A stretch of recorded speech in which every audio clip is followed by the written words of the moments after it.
आज हम बात करेंगे एक कॉलिगेटिव प्रॉपर्टी की जिसका नाम है relative lowering in vapour pressure. Suppose that we have a solvent, एक सॉल्वेंट है हमारे पास जिसका प्योर फॉर्म में वेपर प्रेशर पी ओ है, मतलब ओरिजिनल स्टेट में। अब अगर इसी सॉल्वेंट में हम एक नॉन वोलाटाइल सॉल्यूट मिलाते हैं, इट मींस जिस टेम्परेचर पर यह सॉल्वेंट वेपर बना रहा है उस पर वो नॉन वोलाटाइल सॉल्यूट वेपर नहीं बनाएगा। तो क्या करेगा वो नॉन वोलाटाइल सॉल्यूट? वो यहां पर आकर, अगर आप देखो ये रेड डॉट्स से मैं वही रिप्रेजेंट कर रहा हूं, और वो इस वेपर प्रेशर को ब्लॉक कर देगा।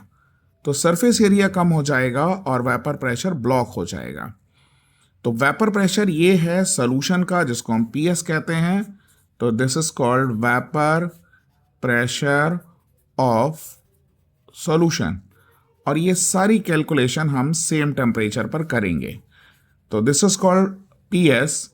अब जो लोअरिंग इन वेपर प्रेशर होगी, that is called lowering in vapour pressure. ये हम ज़्यादा वाले से कम वाले को सबट्रैक्ट करेंगे और ये P0 माइनस PS होती है। लेकिन यहाँ पर हम एक और टर्म यूज़ करेंगे जिसको हम कहते हैं रिलेटिव लोअरिंग, यानी relative lowering in vapour pressure. So relative lowering in vapour pressure use क्यों कर रहे हैं? Because relative lowering in vapour pressure में हमें किसी भी टेम्परेचर पर कैलकुलेशन करने से कोई भी नुकसान नहीं होता। इट मीन्स ये जो टर्म है ये एक रेशियो है, और मैथमेटिकली अगर हम डील करते हैं तो रेशियो कभी भी टेम्परेचर पर डिपेंड नहीं करता। यानी आप किसी भी टेम्परेचर पर इसको यूज करेंगे, and relative lowering is the term जो टेम्परेचर से इंडिपेंडेंट होता है। दैट्स वाई हम लोअरिंग इन वेपर प्रेशर से relative lowering in vapour pressure पर आते हैं। रिलेटिव लोअरिंग इन वेपर से हमें ये समझ में आया कि ये टेम्परेचर पे डिपेंड नहीं करता। अब आप देखिए ये नॉन वोलेटाइल सॉल्यूट जिसको हमने डॉट से रिप्रेजेंट किया है, जितने सारे ये डॉट यहाँ पर आएंगे यानी सरफेस के ऊपर, तो ये सरफेस एरिया को ब्लॉक करना शुरू कर देंगे और अल्टीमेटली हमारी वेपर भी यहाँ पे ब्लॉक हो जाएगी। अब देखिए जितने ज़्यादा ये रेड डॉट होंगे, इट मीन्स जितना ज़्यादा नॉन वोलेटाइल सॉल्यूट का कॉन्सेंट्रेशन होगा उतना ये वेपर को ब्लॉक करेगा और हमारा वेपर प्रेशर कम हो जाएगा। और क्योंकि हम वेपर प्रेशर को रिलेटिव लोअरिंग के टर्म्स में लिख रहे हैं, तो देखिए अगर हम इसको लिखेंगे P0 minus PS upon P0, जो कि हमारी रिलेटिव लोअरिंग है, वो एक तरह से देखा जाए तो कॉन्सेंट्रेशन ऑफ रेड डॉट यानी सॉल्यूट के कॉन्सेंट्रेशन पे है। और जैसे मैंने समझाया कि इसके कंसंट्रेशन बढ़ने से वेपर प्रेशर ब्लॉक होता है, तो जो लोअरिंग है वो एक्चुअली कंसंट्रेशन ऑफ सॉल्यूट पे डिपेंड करेगी। अब देखिए यहाँ पर हमें कंसंट्रेशन के लिए वो टर्म यूज़ करना है जो टेम्परेचर पे डिपेंड ना करता हो, बिकॉज हमने रिलेटिव लोअरिंग भी इसीलिए यूज़ किया है। तो हम एक टर्म यूज़ करते हैं that is called mole fraction. अब जो मोल फ्रैक्शन है, देखिए ये इसमें जो मोल्स होते हैं वो वेट और रेशियो किसका होता है? Moles is equal to weight upon molar mass. तो वेट और मोलर मास दोनों ही टेम्परेचर से इंडिपेंडेंट होते हैं। दैट्स वाई आप जो ये टर्म यूज़ करेंगे मोल फ्रैक्शन, वो भी टेम्परेचर से इंडिपेंडेंट होगा। तो हमने एक रेशियो निकाला है, और अब देखिए ये हमारा जो राउल्ट्स लॉ है वो क्या बनेगा कि relative lowering in vapour pressure when a non-volatile solute is added in a volatile solvent is equal to mole fraction of non-volatile solute in a solution। तो ये पूरा टर्म कंसंट्रेशन से इंडिपेंडेंट हो गया है। अब देखिए अगर आपका सॉल्यूशन डाइल्यूट होता है, इफ सॉल्यूशन इज डाइल्यूट, तो यहां पर क्या होगा कि जो मोल्स ऑफ सॉल्वेंट हैं वो बहुत ज़्यादा बड़े हो जाएंगे सॉल्यूट के मोल से, और इसको हम अप्रॉक्स कर सकते हैं, इसको हम नेग्लेक्ट कर देंगे with respect to capital N, और ये लगभग कैपिटल एन के बराबर हो जाएगा।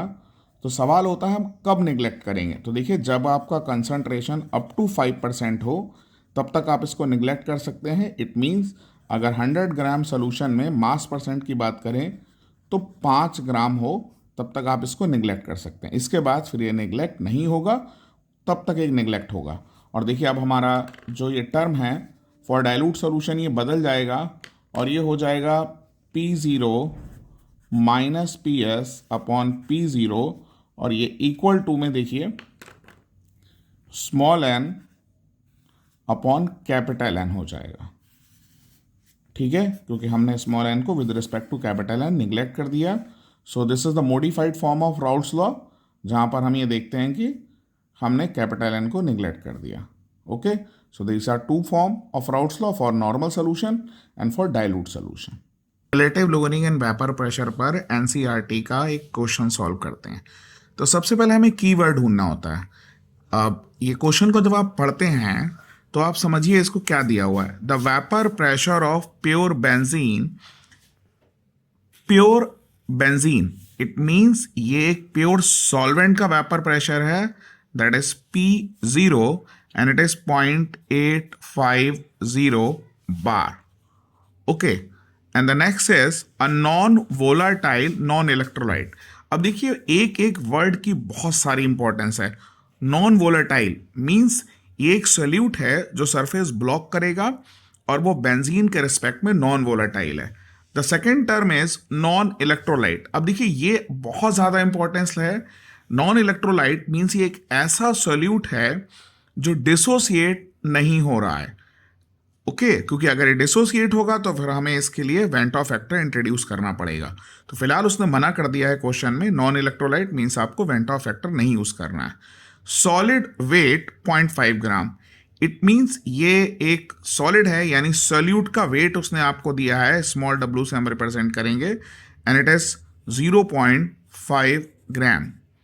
अब नेक्स्ट लाइन में क्या कह रहा है, when added to 39 gram of pure benzene. अब देखिए ऊपर हमारा बेंजीन जो था वो सॉल्वेंट है और ये उसने हमें वेट दे दिया है 39 ग्राम। ओके, और बेंजीन का मोलर मास अगर आपको नहीं पता तो फॉर्मूला C6H6 होता है, तो हम इसको निकालेंगे 12 इंटू 6 और प्लस 1 इंटू 6। ये आपको दिया भी जाएगा, अगर आपको नहीं आता तो आपको ये क्वेश्चन में कई बार दिया भी जाता है, बोर्ड एग्जाम में दे देते हैं। तो it comes out to be 78 gram. अब आगे चलते हैं और ये दिया हुआ है, जैसे यहाँ पे दिया है आपका क्वेश्चन में, तो और अगर नहीं दिया होगा तो आपको पता भी होना चाहिए, लेकिन वो क्वेश्चन में अधिकतर देते हैं। Vapour pressure of solution then is, अब mark this word, it is vapour pressure of solution, it means ये PS है, दैट इज 0.845 बार। ओके, अब ये क्या कैलकुलेट करवा रहा है, what is the molar mass of the solid substance, यानी ये molar mass of the solid substance की बात कर रहा है। तो ये आपका मोलर मास निकलवाएगा सोल्यूट का, यानी स्मॉल m। ओके, सो हमारे पास जो क्वेश्चन था उसके अकॉर्डिंग हम चलना शुरू करते हैं और ये फॉर्मूला यूज करेंगे P0 minus PS upon P0 is equal to small n upon capital N plus small n। अब आप जरा सवाल को समझिए, तो ये हमसे कह रहा है कि देखिए 0.5 ग्राम 39 ग्राम में मिलाया गया, तो 39 ग्राम का 10% अगर आप निकालोगे तो ये 5% से भी कम है। 39 का 10% 3.9 ग्राम होता है और ये 0.5 ग्राम है, इट मीन्स ये 5% से भी कम है। तो फॉर डाइल्यूट सोल्यूशन हमने आपको बताया था कि जब आपका सोल्यूशन डाइल्यूट होगा तो कैपिटल N बहुत बहुत बड़ा हो जाएगा स्मॉल n से, और हम small n plus capital N को लगभग कैपिटल N के बराबर मान लेंगे, तो हमारा फॉर्मूला कन्वर्ट हो जाएगा और ये P0 minus PS upon P0 और small n upon capital N बन जाएगा। अब इसको ओपन कर लीजिए, स्मॉल n जो होगा वो small w upon small m और ये capital W upon capital M। ये सोल्यूट का वेट है, सोल्यूट का मोलर मास है, सॉल्वेंट का वेट है और सॉल्वेंट का मोलर मास है। तो अगर हम ये वैल्यू प्लेस करेंगे, देखिए यहाँ से 0.850 PS हमें दिया हुआ है, देखिए 0.845 और P0 वापस 0.850, स्मॉल w यहाँ से देखते हैं ऊपर से 0.5, स्मॉल m हमें कैलकुलेट करना है, कैपिटल W हमारे लिए दिया हुआ है 39 और ये 78। तो अगर आप कैलकुलेट करेंगे तो देखिए ये क्या हो जाएगा, ये 0.005 0.850, ये 0.5, और अगर हम इसको कैलकुलेट कर लेंगे 39 इंटू 2 दैट इज 78, और ये यहाँ पर स्मॉल m है, और ये हटा लिए यहाँ से, डेसिमल इक्वल नंबर पे हैं तो रिमूव हो जाएंगे, और m इज इक्वल टू क्या आ जाएगा 850/5 दैट इज 170, और मोलर मास हमारा ग्राम में होगा। सो this is the right answer, और ये एक अप्रोच है जो हमने आपको सिखाई सवाल की। ओके, सो क्वेश्चन ट्राई करिए, and don't forget to like and subscribe.